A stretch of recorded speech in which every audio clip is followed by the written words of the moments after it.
Alors, quels sont les principaux placements? Alors, vous avez d'abord ce qu'on appelle, en abrégé, les DAT, les dépôts à terme. Alors ça, aucune difficulté particulière. Il s'agit de comptes spéciaux sur lesquels l'entreprise dépose ses excédents de trésorerie. Les fonds sont bloqués sur une période minimale de 1 mois et le taux de rémunération des capitaux dépend du montant et de la durée du placement. Alors évidemment, c'est de la négociation entre l'entreprise et l'établissement bancaire, bien entendu. Là, il faut bien comprendre que ces dépôts à terme ne présentent, alors je mets toujours maintenant, je me méfie, entre guillemets, aucun risque de perte en capital. Soyons humbles, prudents, d'accord, mais d'accord, on va dire en France, aucun risque de perte en capital. Ça, c'est ce qu'on appelle des dépôts à terme. On est d'accord? Des comptes particuliers sur lesquels l'entreprise verse ses excédents de trésorerie. Ces excédents de trésorerie sont rémunérés, d'accord? Alors vous comprenez que ça dépend, 1, du montant que vous placez, 2, de la durée, bien entendu, sachant qu'en général, ça doit être au moins 1 mois. Et donc le taux de rémunération est lié à la négociation que l'on peut faire. Ensuite, vous avez autre chose, les bons de caisse. Alors, les bons de caisse, ce sont des titres négociables émis par les banques qui sont la contrepartie de créances à court ou moyen terme. Donc, vous voyez, ce sont des titres émis par les banques, d'accord? C'est-à-dire que c'est les banques qui ont besoin d'argent, elles peuvent émettre donc des bons de caisse, et évidemment, en échange, il y a une rémunération, donc des intérêts, là aussi, qui résultent d'une négociation entre les parties, ce taux d'intérêt pouvant être fixe ou variable ou progressif, bien entendu. Ensuite, les modalités de ces bons de caisse, ils ont une durée de 1 à 5 ans, mais ils sont remboursables à tout moment à partir du troisième mois après l'émission. Donc vous voyez, c'est pas la même chose. Faut pas confondre un dépôt à terme avec un bon de caisse. Un bon de caisse, vous prêtez de l'argent, si vous voulez, à une banque qui en a besoin. Alors vous allez me dire, quand on fait un dépôt à terme, on prête aussi à la banque, en quelque sorte, mais c'est pas la même nature juridique. Ensuite, vous avez, bien entendu, les valeurs mobilières. Alors, les valeurs mobilières, elles comportent donc les différents éléments suivants, les actions, les obligations, les titres de créances négociables, les valeurs du trésor et des titres émis par les OPCVM, c'est-à-dire les organismes de placement collectif en valeurs mobilières. Alors, on va reprendre juste quelques éléments. On ne rentre pas dans les détails ici. Vous vous souvenez que les obligations, nous en avons déjà parlé, les actions également, d'accord? Donc, on va les énumérer et dire quelques mots pour chacun d'entre eux. Alors, d'abord, les actions. Alors, bien sûr, vous savez que d'un point de vue juridique, une action confère à son propriétaire un droit de propriété sur le capital de la société et donc un droit de vote, encore que vous pouvez avoir des actions, vous savez, sans droit de vote, donc tout existe, hein, il ne s'agit pas pour moi de me substituer à un cours de droit des sociétés, mais en général, bien sûr, les actions confèrent un droit de vote. La rémunération des actions se fait sous la forme de dividendes, bien entendu. L'entreprise intervient directement sur un marché financier au travers d'un agent de change afin de vendre et d'acheter des actions. D'accord ? Alors, quand on dit à travers un agent de change, ça peut être aussi maintenant, vous voyez, un site boursier comme Boursorama, etc. C'est-à-dire que l'entreprise, le trésorier de l'entreprise peut, comme un particulier, comme vous, comme moi, acheter ou vendre en ligne des actions. On est bien d'accord sur le principe. Bien entendu, ce type de placement comporte un risque de perte en capital assez élevé, notamment, vous le comprenez aisément, par rapport aux obligations qui, elles, supportent moins de risques, bien entendu. Alors, une société cotée, pour en finir avec les actions provisoirement, peut acheter ses propres actions, d'accord, attention, elle peut racheter ses propres actions dans la limite de 10% de son capital dans les cas suivants: régularisation du cours de bourse, rachat de ses actions afin de distribuer au personnel, rachat de ses actions afin de réduire le capital par voie d'annulation des actions. Alors ça, ce troisième point pose un gros problème.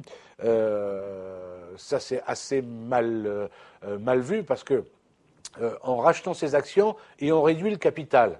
Alors qu'est-ce que ça veut dire ? Ça veut dire que du coup, si vous voulez, je ne sais pas si je vais pas dire ça comme ça, mais enfin, c'est quasiment une manipulation du cours. Parce que comme vous diminuez le nombre d'actions, le dividende, lui, ou le bénéfice distribuable, il ne dépend pas du nombre d'actions. Donc si vous diminuez le nombre d'actions, vous allez augmenter le dividende par action. Et du coup, il y a des gens qui vont être intéressés, et donc vous allez, si vous voulez, augmenter l'intérêt et donc la valeur boursière mécaniquement, si vous voulez. Le problème, et c'est ça que reprochent beaucoup de gens à cette possibilité, c'est que l'entreprise, vous imaginez, consomme, détruit de la trésorerie pour racheter ses propres actions, plutôt que d'utiliser cette trésorerie à se désendetter ou utiliser cette trésorerie à investir dans des actifs, évidemment, d'exploitation. Donc ça, c'est assez critiqué. Alors, maintenant, les obligations, vous connaissez le principe des obligations, d'accord? Elles confèrent donc à leur possesseur un droit de créance sur la société, d'accord? Et l'obligataire devient un créancier de l'entreprise parce qu'il a prêté tout simplement de l'argent à l'entreprise. Même avec la crise, j'ai le droit de dire que ce type de placement donc obligataire présente peu de risques de perte de capital. Et quant au taux, c'est un taux de rémunération le plus souvent fixe. En tout cas, aujourd'hui, les emprunts obligataires qui sont émis le sont tous quasiment à taux fixe. Et je vous rappelle ce que nous avons déjà vu, le cours d'une obligation évolue inversement proportionnellement à l'évolution des taux d'intérêt. D'accord ? Si les taux d'intérêt augmentent, le cours des actions diminue, et inversement, si le taux d'intérêt baisse, la cote des obligations augmente. Petite remarque, ça c'est vrai pour toutes les obligations du monde. Si les taux d'intérêt baissent, la cote de toutes les obligations du monde augmente et inversement. Simplement, elles n'augmentent pas et ne diminuent pas toutes du même montant. Ça veut dire qu'il y a une sensibilité différente pour chaque obligation à la variation des taux d'intérêt. C'est ce qu'on appelle la sensibilité. On est d'accord des obligations. Ensuite, il y a les titres de créance négociables. Alors, il y a trois catégories de titres de créance négociables. C'est ce qu'on appelle les billets de trésorerie, les certificats de dépôt et les bons à moyen terme. Alors, les titres de créance négociables, on en a parlé tout à l'heure. Vous savez, quand on a dit les modes de financement à court terme, c'est évidemment, de l'autre côté, un mode de placement à court terme et de la même façon. C'est-à-dire qu'une entreprise qui a besoin d'argent à court terme, comme je vous l'ai dit tout à l'heure, sous certaines conditions, peut émettre un billet de trésorerie. Donc ça veut dire qu'en face, il y a quelqu'un qui lui prête. Rappelez-vous du principe, on va les regarder en détail, d'accord ? C'est-à-dire que on a donc, je répète, les billets de trésorerie, les certificats de dépôt et les bons à moyen terme négociables. Eh bien, les billets de trésorerie, comme je vous disais tout à l'heure, sont des titres qui ont une durée comprise, parce que quasiment tous, entre un jour et un an, d'accord ? Le montant minimum est de 150 000 euros. Pour les certificats de dépôt, alors les certificats de dépôt, la différence avec les billets de trésorerie, ce n'est pas la valeur au minimum d'un certificat de dépôt, c'est aussi 150 000 euros, c'est pas ça la différence, ce n'est pas la durée, parce que là aussi c'est entre un jour et un an. La différence est liée à qui émet ces certificats de dépôt. Pour les billets de trésorerie, sont essentiellement les sociétés par action qui peuvent émettre des billets de trésorerie, alors que les certificats de dépôt, c'est plutôt les banques qui émettent, les établissements de crédit, parce que les établissements de crédit peuvent avoir besoin d'argent, émettent donc éventuellement des billets de trésorerie. Quant aux bons à moyen terme négociables, la différence, leur durée est supérieure à un an en général, et ils peuvent être émis, les bons peuvent être émis soit par des entreprises, donc c'est-à-dire des entreprises qui peuvent donc émettre des billets de trésorerie, soit également par des banques, ou alors par éventuellement l'État. Le montant minimum est le même, 150 000 euros sur le principe. D'accord ?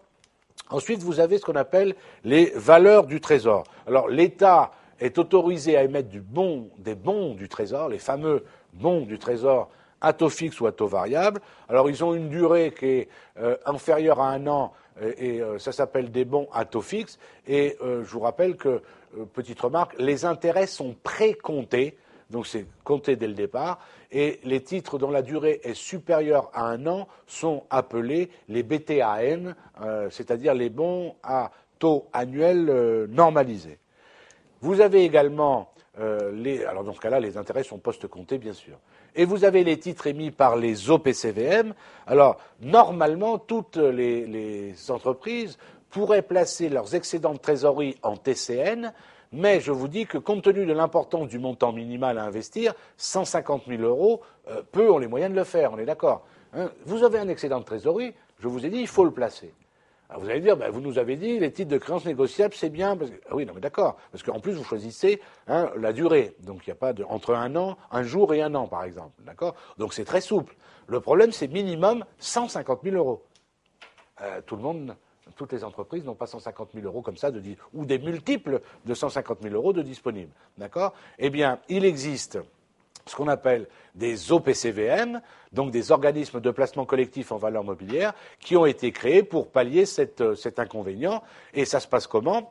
Les OPCVM se composent de SICAV, c'est-à-dire de sociétés d'investissement à capital variable, et de fonds communs de créances, des fonds communs de placement, des FCP. Et donc, si vous voulez, elles ont à l'actif des titres qu'elles possèdent, et vous pouvez acheter, vous, des parts d'OPCVM ou des parts de SICAV, tout simplement. D'accord. Donc, ça vous permet de ne pas avoir à placer des multiples de 150 000 euros, ce qui est d'un seul coup plus simple.